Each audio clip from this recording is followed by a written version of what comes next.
Om Namaste. Hoy quería hablaros sobre, hacer una muy pequeña comparación entre el Sermón de la Montaña del cristianismo, que se encuentra en el Evangelio según San Mateo, y el Bhagavad Gita.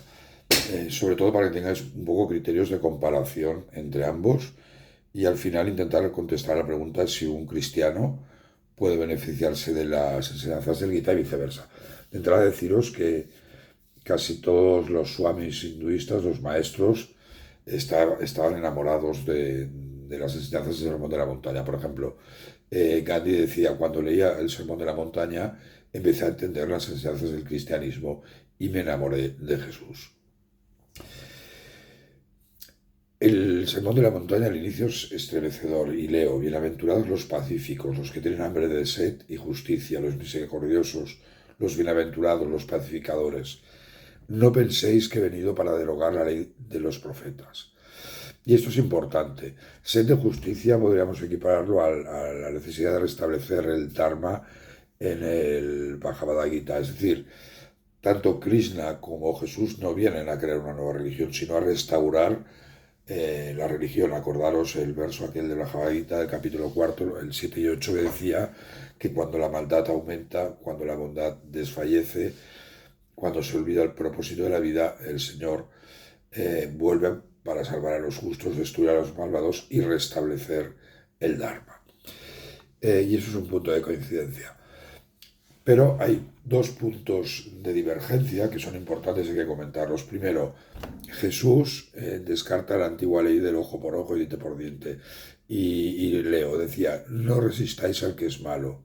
Antes, a cualquiera que te hiera la mejilla derecha, vuélvele también la otra. Y amad a vuestros enemigos y haced bien a los que os aborrecen. Realmente es un punto de diferencia entre ambas religiones. Krishna está incitando a luchar y a matar a sus enemigos a Arjuna. En realidad es el hilo conductor del Bhagavad Gita y lo hace porque tiene que perseverar el orden, preservar el orden y restablecer el Dharma, mientras que Jesús nos dice que pongamos la otra mejilla.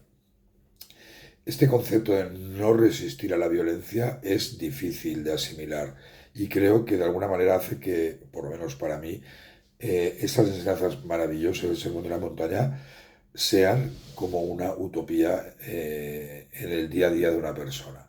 De todas maneras, Vivekananda también afirmaba que esta política de no resistir al mal era una forma de debilidad.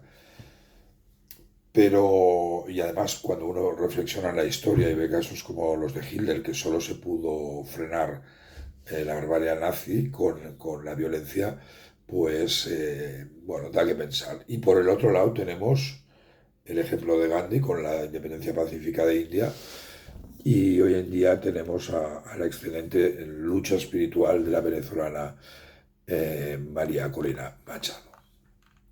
Y hay otro punto que yo os quería señalar de divergencia. Y bueno, antes de deciros que hay otros puntos, ahí sí que hay puntos de coincidencia. Paligrafa también sale, desapego, caridad, que los podéis encontrar en la web. Esto es un vídeo resumen. Pero el punto de divergencia que os quería señalar es en referencia a los animales. Eh, y de alguna manera pensar que el hinduismo afirma que Dios reside en el corazón de todos los seres vivos y que un hombre que haya realizado malas acciones, mal karma, se podría reencarnar en cualquier animal. Pero ese es uno de los problemas que vamos a encontrar. También encontramos es decir, el hinduismo amplía la visión esta de la no violencia a los animales, y en el hinduismo y en el cristianismo no están implícitamente definidos. Ya lo veremos en otro vídeo. Y un dato curioso, aquí en el Sermón de la Montaña sale la regla de lo universal y dice, todas las cosas que queráis que los hombres hagan con vosotros, así también haced vosotros con ellos, porque esto es la ley de los profetas. Y en el Mahabharata también encontramos, los hombres dotados de inteligencia y almas purificadas siempre deben tratar a los demás como ellos mismos desean ser tratados. Insisto, quizás el tema de divergencia entre el Sermón de la Montaña y el Gita es fundamentalmente el uso de la violencia o resistir al mal.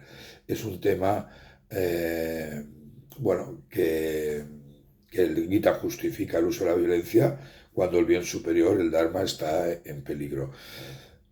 Y eso es un punto que nunca debemos olvidar. Muchas gracias, Om Namaste.